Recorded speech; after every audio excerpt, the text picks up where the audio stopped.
Your Bible, इसे पढ़।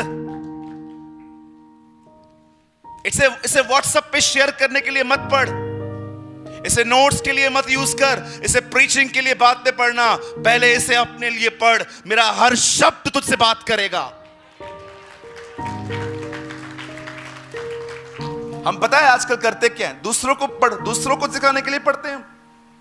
ओ, लाजर में से प्रकाशन मिला, ये इस रविवार पादरी साहब जब मुझे कहेंगे मैं आग लगा देगा। अरे बुझे हुए, तू पहले खुद तो जल। हर वचन दूसरे के लिए आजकल, हर वचन। आदत है रोज सुबह मैं स्टेटस लगाता हूं, खुद के लिए कुछ नहीं पढ़ते। कभी कभी कुछ लोग सिर्फ पढ़ते ही दूसरों के लिए। कभी कभी हम वचन पढ़ते हैं और वचन के सामने आता है, ओ वचन में लिखा है दोष मत लगाओ, ये मुझ पे दोष लगाता है। ओके, किसके लिए पढ़ रहे हैं? उसके लिए। कई बार आप देखो बाइबल पढ़ते पढ़ते आपको अपनी याद नहीं आती है, दूसरों की याद आती है। ये मेरे साथ ऐसा करते। सी द एंगल, कैसे खुदा बात करेगा।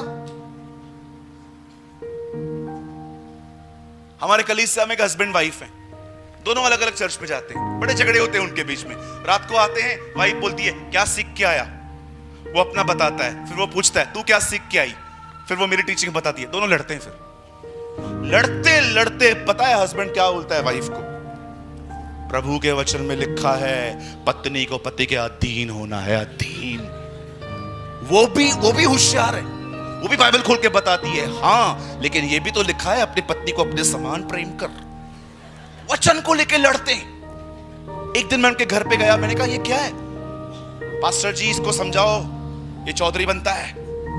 और पास्टर जी तो उसको समझा दे, ये बड़ी मुखिया बनती है। मैंने कहा तुम दोनों पखंडी हो,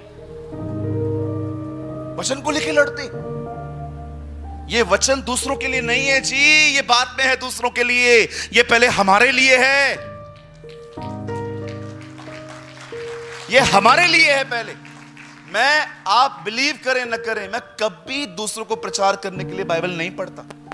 I just read Bible for my self. मैं इसे अपने लिए पढ़ता हूं। जब मैं आशीषित हो जाता हूं किसी वचन से, उसी में से लोगों को बताता हूं। क्या फायदा दूसरों को तैयार करूं, खुद नरक चला जाऊं। हमारी बाइबल कहती है लास्ट के डेज में बहुत लोग आएंगे, प्रभु से कहेंगे हमने ये किया, हमने वो किया, और मैं उनको साफ कह दूंगा मैं तुम्हें नहीं जानता। बड़ी बात है। दुष्ट आत्मा जिसमें से निकली वो स्वर्ग में, जिससे निकाली वो नीचे बैठा। यार ये तो अजीब है।